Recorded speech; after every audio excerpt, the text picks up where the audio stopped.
Χαίρετε. Λοιπόν, ένα μικρό βιντεάκι που παρατήρησα σήμερα. Αυτή τη θυμάστε, τη κίτρινη, τη ωραία ορχιδέα μου. Είναι σε απομόνωση. Θα σας πω γιατί. Παρατήρησα ότι στα φύλλα υπάρχουν αυτά εδώ. Ελπίζω να μην είναι βακτηριακή προσβολή. Το ελπίζω, γιατί είναι από τις πιο παλιές μου ορχιδέες. Λοιπόν, που άλλο έχει? Έχει και εδώ. Και από την άλλη μεριά. Αυτό μπορεί να είναι και τραυματισμός από το ρούλι. Αλλά έχει και εδώ. Έχω διαβάσει ότι άμα υπάρχει βακτηριακή προσβολή δεν μπορείς να τη γιατρέψεις. Εγώ θα την παρακολουθώ. Άμα θα δω ότι βγάζει και σε άλλα φυλαράκια τέτοια σημάδια, τότε είναι βέβαιο ότι είναι βακτηριακή προσβολή. Κατά τα άλλα τα πάει πολύ καλά. Έχει βγάλει πάρα πολλές ριζούλες. Ορίστε.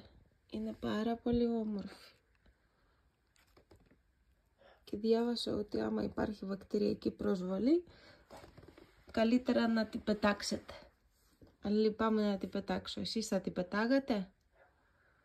Εγώ δεν μπορώ, δεν μου πάει η καρδιά να την πετάξω. Λοιπόν, και αυτό που ήθελα να σας πω, ότι αν παρατηρείτε κάτι στα φύλλα, θέλει νεράκι. Διψάει.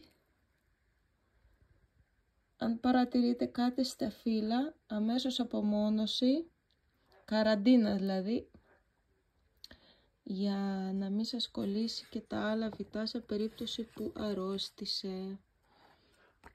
Να βλέπω, όχι, εδώ είναι τραυματισμός, αυτό το φυλαράκι. Μήπως γνωρίζει κάποιος, να μην ανησυχώ? Αλλά υπάρχει και δεύτερη περίπτωση, ότι η συγκεκριμένη έχει πάρα πολλές ρίζες, οι οποίες διψάνε συνέχεια. Ξέρουμε ότι οι ρίζες ρουφάνε πολύ γρήγορα και πάρα πολύ νερό. Ίσως, υποθέτω, ότι γεμίσαν τα φύλλα νεράκι και σκάνε σαν φούσκα. Δηλαδή πάρα πολλές ρίζες δεν προλαβαίνουν τα φύλλα να κάνουν φωτοσύνθεση και έτσι γεμίζουν τα φύλλα νερό και σκάνε. Γιατί και στα φύλλα υπάρχει πάρα πολύ νεράκι. Αλλά δεν ξέρω, θα δούμε τώρα τι γίνεται με αυτήν. Πάντως δεν θέλω να την πετάξω, την αγαπώ πολύ. Έχει βγάλει τεράστια λουλούδια, γύρω στα 9 εκατοστά τα λουλουδάκια της, έχει ανοίξει όλα. Ίσως να τη μεταφυτέψω, βασικά θέλει, γιατί έχει πολλές ρίζες και δεν χωράει πια. Αλλά προς το παρόν είναι σε καραντίνα. Αυτή εδώ η κοπελιά. Θα σας ενημερώσω αν βεβαιωθώ ότι όντως υπάρχει βακτηριακή προσβολή.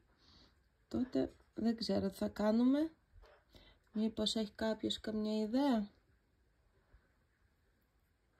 Αυτά είναι από μένα. Αυτά παρατήρησα. Αυτά σας έστειλα. Καλή συνέχεια να έχετε.